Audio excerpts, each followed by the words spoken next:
Energiakandjate hinnašokk on tõsiseks ohuks Eesti ettevõtjate konkurentsivõimele.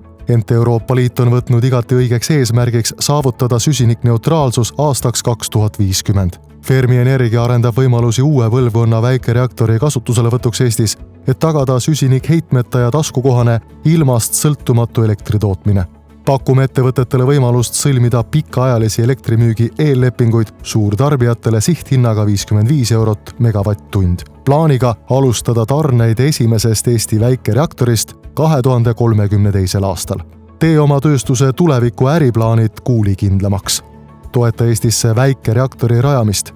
Allkirjasta Fermi Energiaga väikereaktori rajamiseks ühiste kavatsuste memorandum ja saad 15 aastaks parima hinnaga elektrilepingu. Vaata ka elekter.fermi.ee.